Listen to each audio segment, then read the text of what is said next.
1K, welcome back. I'm sure you're surprised by my presence here. Don't worry, neither I nor my advisors will be getting in your way. But I decided that I need to see this place for myself. These visions sent to you by the entity that calls itself Prometheus are deeply concerning, of course. But we cannot take them at face value. In fact, it's crucial that we do not do so. We cannot simply abandon all that we believe because of a dream, no matter how vivid.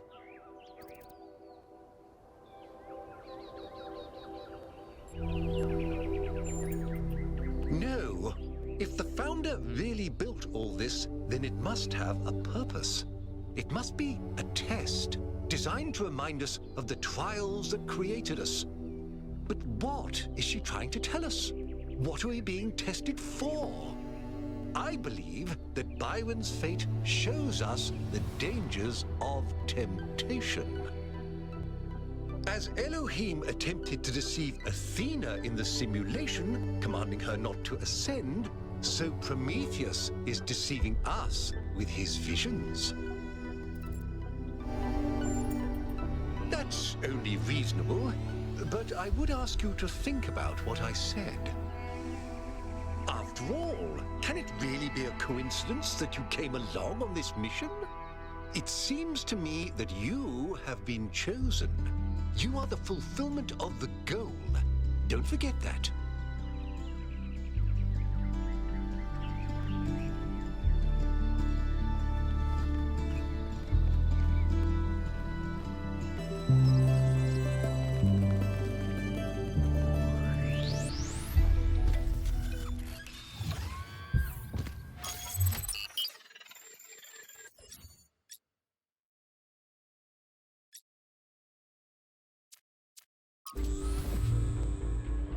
How's the system looking, Melville? Any obvious changes?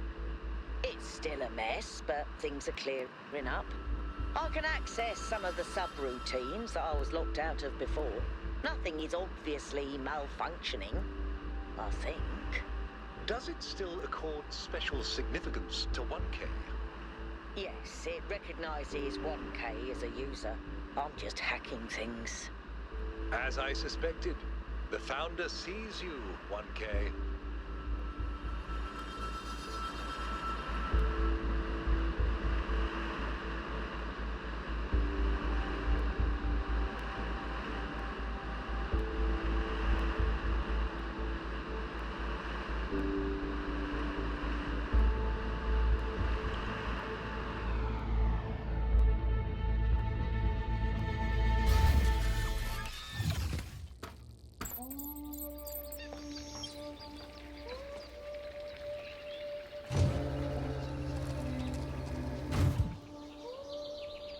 What can I do for you, 1K? I believe that journalism serves an important function in our society, and I'm dedicated to reporting the truth with accountability and responsibility. It means understanding that I can't just publish things without considering their impact. Serious disruptions to the social fabric of New Jerusalem could endanger lives. That's not journalism anymore. As a journalist, I think the line between speculation and disinformation is too thin for me to engage in guessing games. It's a complex issue, and I think it should be left to experts.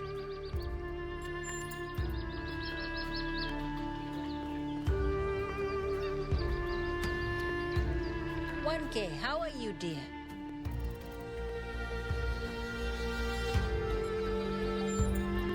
Exactly the way you see me.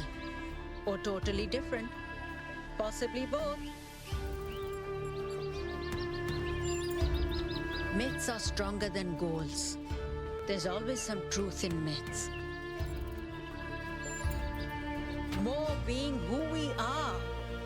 Less fretting over what we're not. I want to see what's inside the box. I'm still trying to figure out how to look at it and see what's really there. Maybe I should try standing on my head.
Thinking about the goal and the theory of everything. Is the past what we thought it was? Is the future what we want it to be? But the only thing that's real at the end of the day is the present. And right now, what matters is that our friend is lost and needs our help.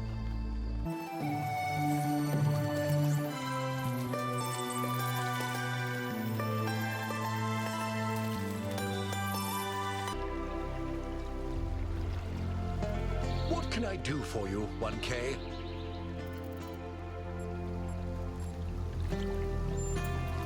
My chief aide, Jeremy, is in charge for now. It's good practice for him, in case he decides to run for office one day. Let's assume for a moment that we could use it safely, which I doubt. Does that mean that we should? Is it right for us to dominate the world? We value our own freedom. Should we not also value the freedom of all the living things with which we share this planet? Not now. Let's have this conversation at another time. You still have a lot to do. Better get to it.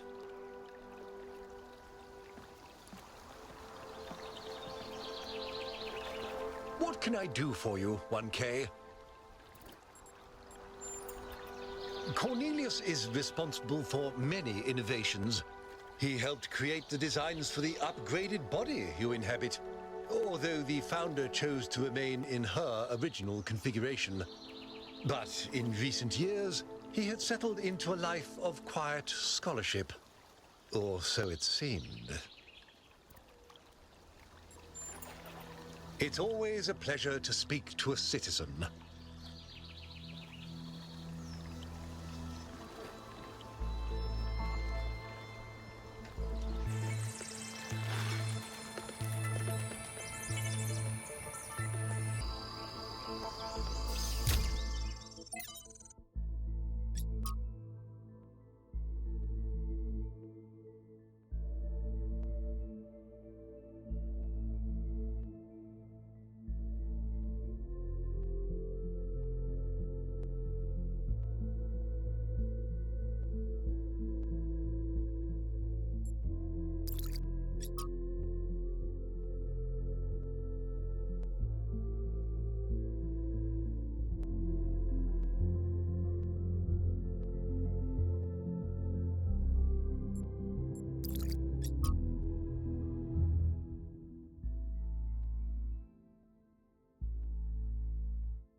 What is my purpose? Do I have a purpose? Mother says purpose is something we choose. But I feel like there's something there. Something that's been there from the moment I was born. Maybe even before. Well, there are many ways of looking at this, and everyone's experience is different, so you'll have to make up your own mind. But I have a little theory, if you'd like to humor your old man. Of course. What is it? The universe is eternal, but it's always lost in a deep, dreamless sleep. You are a tiny little bit of the universe that's suddenly woken up, and you've realized that being awake is better than being asleep. And that gives you a purpose. And what is my purpose? To be, Miranda. Just to be.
When I decided that we should call ourselves human, I did that because it seemed like a powerful symbol of our continuity. But The truth is, and I'm ashamed to admit this, I thought we were better than them. I thought we understood the value of civilization, and we wouldn't repeat the same mistakes. But the simulation worked too well. We're not just like them. We are them. We really are. But that doesn't have to be a bad thing, Athena. We may have the same flaws, but we also have all the potential they did. Everything that Alexandra Drennan saw in them is also in us. I hope you're right. I really do.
Hey, can we talk for a second?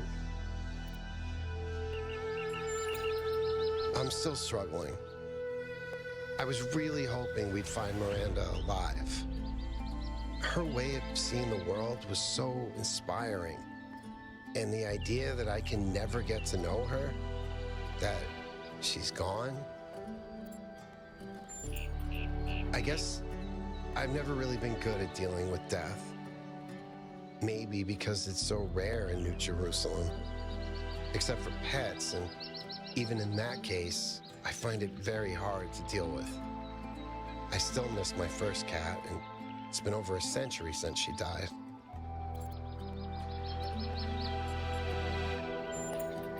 When someone dies, it's this void. I know I should just let it go, but some part of me refuses. And I feel like that part, it hurts me, but it also keeps me human. And I know it would be healthier if I said, okay, Miranda is someone I never met. She's just a bunch of glitchy old files.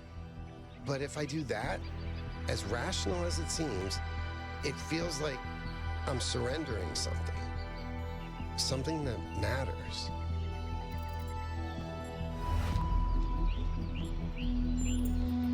I hope so. I can't right now, but maybe I can get there somehow. Anyway, thanks for talking to me, 1K. Of course, go ahead.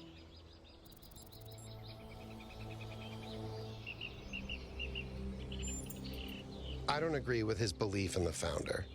Not anymore. I think the vision Prometheus sent you was true. I think she's just a human being who made mistakes and paid for them. She deserves our help, but not our belief.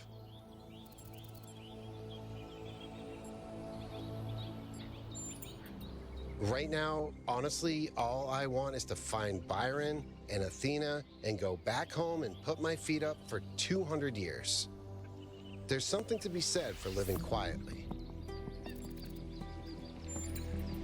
I hear he escaped Pellegrino and peed all over Melville's workshop, so apparently he's doing great. I miss him though. I always feel like the fact that he likes me is a huge compliment. Lifts me up somehow.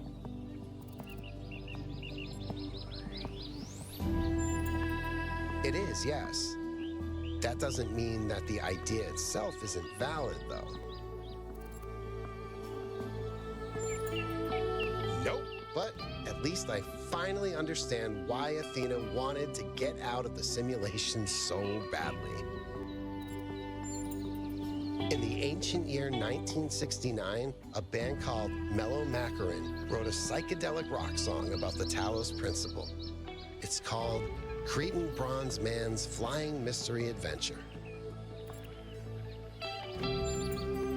I don't know if it's nice, but it's definitely the most understandable song on the album. There's another one which is called The Fish People Will Teach You How to Sing, Mr. Allen, which is 20 minutes long and was recorded underwater. I think you need psychedelics to enjoy it, really. Maybe if you stick your head inside a really large magnet.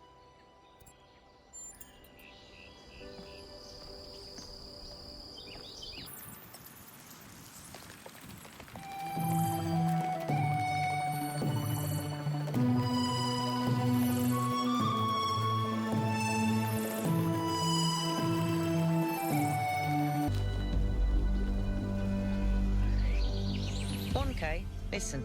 I wanted to ask you something. From your perspective, as someone who's still new to our society, do you think New Jerusalem betrayed Athena?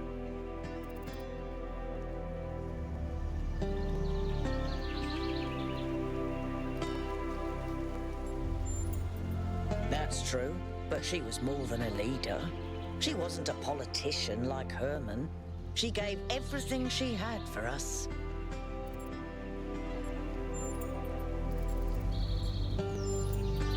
When I think about the state New Jerusalem is in, he's put us all in danger. I don't know if he really believes in the goal or if it's just a convenient myth, but I don't care. This is not how you build a living civilization. I don't know. I suspect he's around here somewhere, biding his time. But what he's waiting for, not a clue. Yes. Of course it is. Because there's no effort involved. Building a better world means taking responsibility. It means making choices and living with their consequences. Surrendering to nature is just letting go. I'd like to help make New Jerusalem the city it was meant to be. And then I'd like to help build new cities. On Earth and up there too. Cities nobody's ever imagined before.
How's this supposed to work?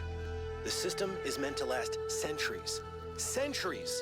And yeah, Chernyshevsky's plan, brilliant. Absolutely brilliant. But I'm working with hardware that was deliberately designed to fail. Planned obsolescence, baby. Selling broken garbage just to make another buck. A buck you can't even spend because in a few more weeks, we'll be extinct. Was it worth it? That's the part that Alexandra doesn't see.